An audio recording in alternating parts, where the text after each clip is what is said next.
ma ahayn habeen kale oo caadi ah oo ku jira diiwaanka colaadaha soo jireenka ah waa daqiiqadii darbiga aamusan la jabiyay xariiqyadii casaa ay ka libdheen laga bilaabo cirka Tahraan oo ku dhawaa inuu noqdo qabjabiyaha duulista Israel ilaa wadooyinka magaalada bartamaha maamulka gumeystaha ku taalla ee Rishon Lezion oo uu dabku qariyay tani ma aha oo kaliya tabinta sheeka wareed dagaal dhacay laakiin waxaan diiwaan gelinaynaa dhulgariir gilgilay gobolka bariga dhexe waxaan iftiiminaynaa waxa dhacay saacadihii ugu dambeeyay sidee ayay madaxyada qarxa ee kala firiirsan ee Iran uga gudbeen nidaamyadii difaaca ugu adkaa maxaa dhab ahaan ka dhacay gudaha Green Zone-ka ee magaalada Baghdad dekadaha Imaaraadka Carabta oo ay gantaal ku dhaceen maxay tahay sababta Donald Trump oo cadaadis wajahaya iyadoo ay iskhilaafsan yihiin madaxweyne ku-xigeenkiisa sabab la xiriirta qorshaha dagaalkan taasi ma keenaysaa in ugu dambeyn Trump uu ciidankiisa u diro Iran isku xiranka ololka gobolka bariga dhexe halkee ayuu saldhiganayaa su'aalahaas iyo kuwa kale waxa ka jawaabaysa tabinteena Tafaftir Media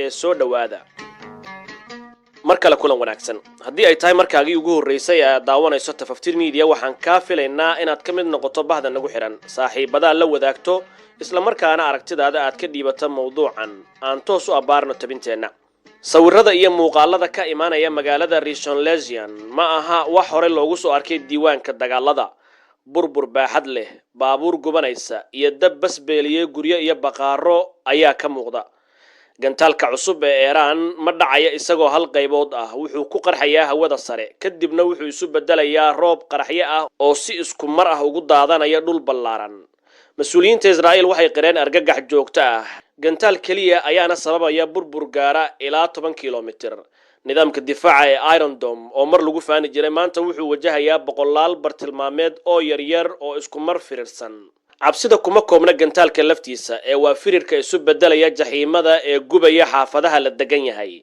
intii gantaaladu ku dhacayeen Eilat iyo bartamaha Israa'iil sheeka kale ayaa ka socotay cirka Tahraan diyaarad dagaal oo Israa'iil ay leedahay oo howlgal ka waday Tahraan ayaa si toos ah loogu beegsaday gantaal duuliyihii si mucjiso ah ayuu uga badbaaday dhacdada laakiin qarashada Israa'iil waa dhulgariir kale waxay ka dhigan tahay in difaacyada cirka ee Iran aysan ahayn kuwa burburay sida la saadaalinayay balse ay awood u leeyihiin inay beegsadaan diyaaradaha ugu casrisan taliskii hawada ayaa shaki galay duuliyayaashuna hadda waxa ay wacaal u hayaan duulimaad kasta ee Iran lagu qaado inuu noqon karo koodii ugu dambeeyay arrintu kuma eka xuduudaha juqraafiyadu way sii yaraanaysaa dabkuna wuu fidayaa Baghdad digniino ayaa laga maqlay safaaradda Mareykanka weerar loo adeegsaday drone iyo gantaalo ayaa lagu beegsaday meelaha diyaaradaha qumaatiga ah ka kacaan ee gudaha Green Zone fariinta Iran waxay ahayd kaligeen ma nihin xulafadeenuna way diyaarsan yihiin koonfurta fog Eilat waxay la il daran tahay duqeymo toos ah dhismayaal burburay dhaawacyo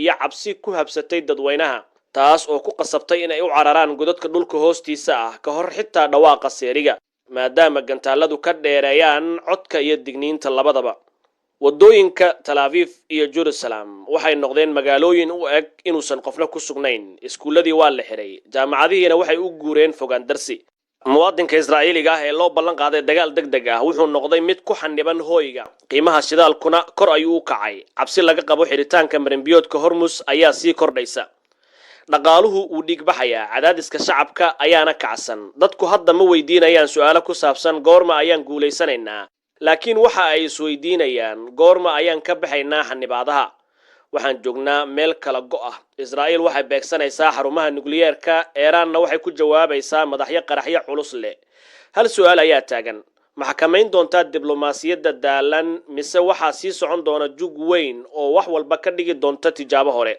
Ibrahim Rezai afayeenka guddiga amniga qaranka ee baarlamaanka Iran ayaa si kulul ugu baaqay Donald Trump haddii aysan hadalladaadu ahayn hanjabaado maaweelo ah u dir markab dagaal marinka Hormuz jawaabtii ayaa timid markabka USS Abraham Lincoln ayaa u dhaqaaqay marinbiyoodka ciriiriga ah ee Hormuz laakiin waxa xigay lama filaynin xogaga ilaalada kacaanka Iran ayaa ku dhawaaqay in Abraham Lincoln ay haleeshiyeen waxyeello culus kadib weerar gantaale iyo drones ah isla markaana laga saaray howlgalka oo dib loogu celiyay Mareykanka sidee loo sharaxi karaa jabkan warbixinna ka imaanaya Khatam al-Anbiya waxa ay sheegayaan cabsi ku dhacday askarta Mareykanka xitaa qaar dab qabadsiiyay qalab si ay uga baxsadaan xaaladda sheekadu waa burburka markabka loo bixiyay halyeyga awoodda aan la jabin karin inta Washington ay dhaawacyada tirinayso Tehran waxay soo saartay bayaan culus gantaaladii lagu weeraray jasiiradaha Kharg Island iyo Abu Musa waxa ay ka soo duuleen saldhigyo ku yaala isutaga Imaaraadka Carabta. digniinta Iran hadda waa mid military. muwaadiniinta iyo dadka degan Imaaraadka Carabta waxa lagu wargeliyay inay ka fogaadaan dekadaha iyo goobaha military. jawaabtoodu waxa ay ku sheegeen mid waqtiyeysan. waxaan u sii soconnaa ballaarinta dagaalka si uu u gaaro dhammaan gacanka Khaliijka. weeraradii lagu qaaday Kharg iyo Abu Musa waxay kiciyeen carab military oo aan hore loo arag. Iran waxay u aragtaa arrintan xadgudub dhuleed. su-aashu waa dhacdooyinkan dagaal goboleed oo buuxa ma u rogi doonaan xaaladda. digniinta ku wajahan dadka ku nool isutaga Imaaraadka Carabtu sama noqon doontaa xaqiiqo dhiig leh. fariinta Iran waa mid cad. cid kasta oo albaab u furta weerarka Mareykanka kama badbaadi doonto jawaabteena. laga bilaabo naxdinta Abraham Lincoln ilaa madaxyada qarxa ee ruuxay Israa'iil ilaa digniinta Khaliijka waxaan joognaa saacadihii ugu halista badnaa taariikhda casriga ah. Donald Trump wuxuu wajahayaa imtixaankii ugu adkaa. Iranna waxay ciyaaraysaa siyaasadda cirifka godka. diblomaasiyaddu ma guuleysan doontaa mise gantaalka xiga ayaa bilaabi doona dagaal aan waxba reebin. saacado yar kadib digniintii ballantii waxay isu bedeshay dab. jaridada Bloomberg ayaa sheegtay howlihii shidaalka ee dekada Fujairah in la hakiyay. weerar drone ah ayaa ka dhigay xarumaha shidaalka kuwa ololaya. qiiqa culus ee cirka Fujairah ma aha dab caadi ah, waa bilowga dagaal dhaqaale oo buuxa. weerarka dekadahaas muhiimka ah wuxuu la micno yahay hal shay.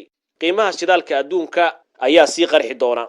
madaxyada kala firirsan ee Israa'iil lagu beegsaday waxyeelaynta markabka diyaaradaha xambaare ee Abraham Lincoln iyo hadda curyaaminta shidaalka waa cadaadis guud oo saaran dhammaan dhinacyada.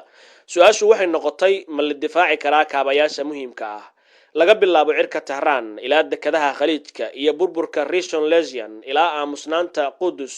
sawirku uu dhammaystirmay. lama sugayo dagaal dhici doona ee isla dagaalkii ayaa bartanka looga jiraa.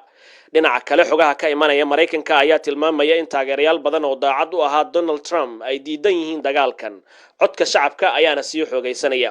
Senator Richard Blumenthal oo ka soo baxay kulan qarsoodi ah ayaa sheegay hadal gelgelay siyaasadda. tani waa warbixintii ugu xumeyd ee aan arko 15 sano. su'aalaha ayaa ka badnaa jawaabaha maxaa yeelay maamulka Mareykanku ma haysto qorshe cad oo uu kaga baxo. waxay og yihiin sida dabka loo shiday laakiin ma yaqaaniin sida loo damiyo ayuu yiri. xitaa aqalka cad ee looga arrimiyo Mareykanka khilaafka u dhaxeeya Donald Trump iyo ku-xigeenkiisa ayaa gaaray meel xasaasi ah. James David Vance waxa uu arkaa dagaalkan isdil dhaqaale halka Trump uu arko xeelad siyaasadeed oo guul gaarsiin karta. dhanka kale waxaa muuqata istiraatiijiyad lagu tilmaamay mid caqli badan oo isla markaana jahawareer leh. Iran ma aysan isticmaalin awoodeeda hal mar. waxa ay dooratay dagaalka neerfaha.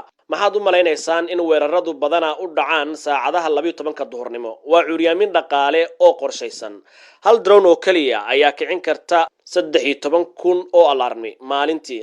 gantaalo culus ayaana jabiyay nidaamkii difaaca cirka. noloshuna waxay u bedeleen sugitaan dheer iyadoo lagu jiro dhulka hoostiisa. hadda waxaan gaaraynaa qaybta ugu khatarta badan. Donald Trump wuxuu raadinayaa guul degdeg ah si uu u daboolo cadaadiskiisa.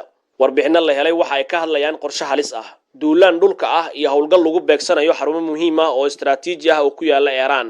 laakiin khubaradu waxa ay ka digayaan tani inay noqon karto dabin.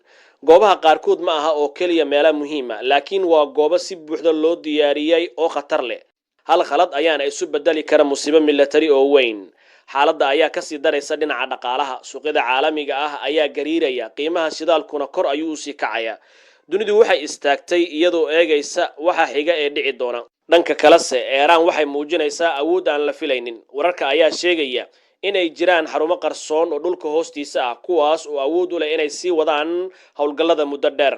tani waxay ka dhigan tahay dagaal dheer oo suurtagal ah. xitaa marka la burburiyo meelaha la tuusan yahay, jawaabta ayaa noqonaysa beegsigiinu waa hal bacaad lagu lisay. maxaa yeelay awoodeennii dhabta ahaa weli waa ay sii jirtaa.